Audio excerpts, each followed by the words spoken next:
L'iPhone 15 Pro vient tout juste de sortir et comme Apple est toujours aussi fort en marketing, je viens de le recevoir à l'instant.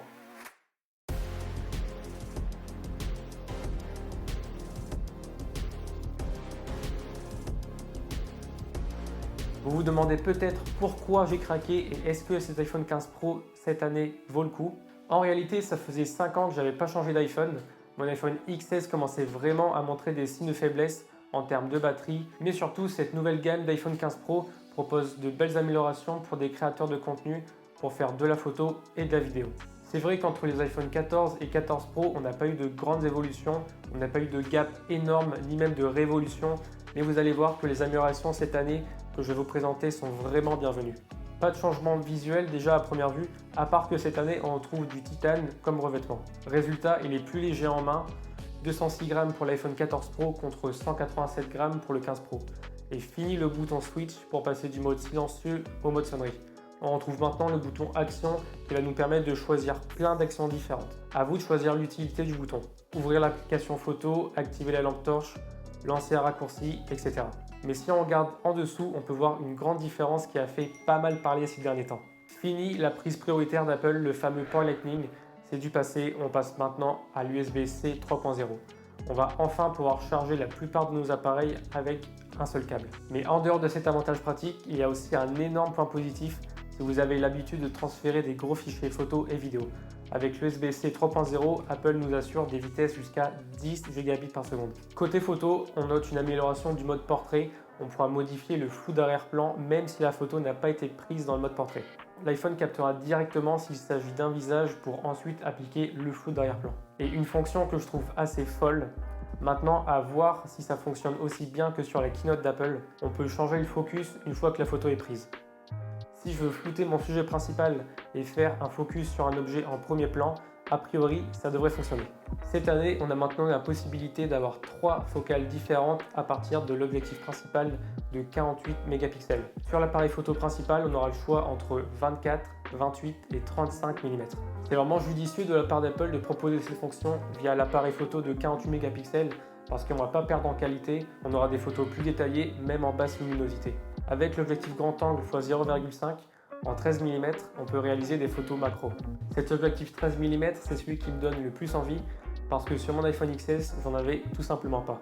Cette focale, elle est top pour faire du contenu lifestyle ou pour faire du vlog parce que vous allez avoir tout l'environnement autour de votre sujet pour ajouter du contexte. Et il nous reste le dernier objectif, c'est le 48 mm qui va nous servir pour faire des portraits par exemple ou pour faire des photos de produits.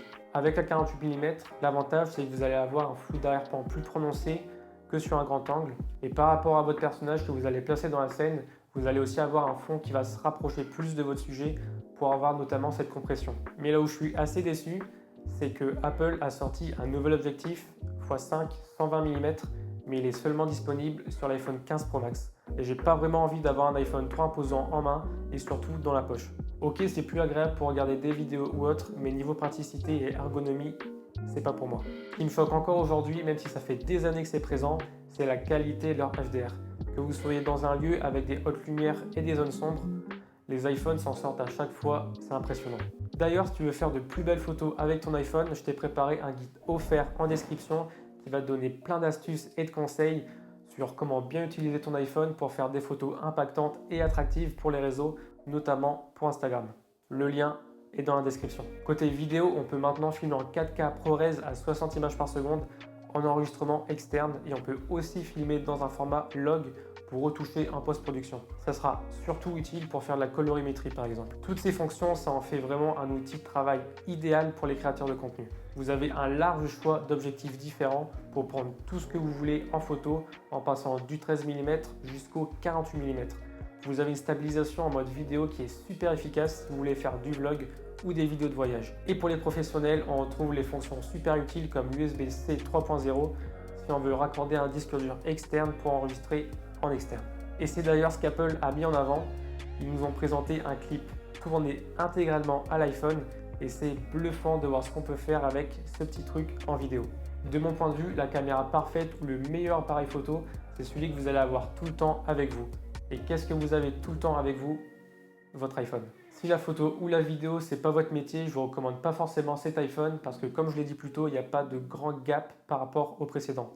Par contre, si comme moi c'est votre métier et que c'est votre outil de travail au quotidien pour créer du contenu sur les réseaux, alors oui, allez-y, les yeux fermés. Si et seulement si vous avez le budget. Ne vous mettez pas dans le rouge pour avoir le dernier iPhone à la mode, s'il vous plaît. Sur Instagram, j'ai eu pas mal de personnes qui me demandent quel appareil photo je recommande pour les débutants. Et ma réponse, c'est souvent la même. Si tu ne sais pas prendre de belles photos ou de vidéos avec ton iPhone, alors n'achète pas de boîtier pro à plus de 2000 euros. J'ai commencé moi-même à faire de la photo avec un iPhone 6S qui datait de presque 10 ans. Avec ça, j'ai appris les réglages importants pour faire de la photo, les règles de composition et j'ai même appris à faire du montage. J'ai reçu plusieurs millions de vues et j'ai posté mes premières vidéos sur YouTube en utilisant cette antiquité. C'est pour vous montrer que vous n'avez pas forcément besoin d'un appareil professionnel pour faire de belles photos ou de belles vidéos. Apprenez les bases et pratiquez un maximum avec votre iPhone. Puis, si vous voulez et si vous le pouvez, ensuite vous pouvez investir sur du matériel plus pro. Si tu veux plus de conseils et d'astuces sur la création de contenu, photos et vidéos, je te laisse t'abonner.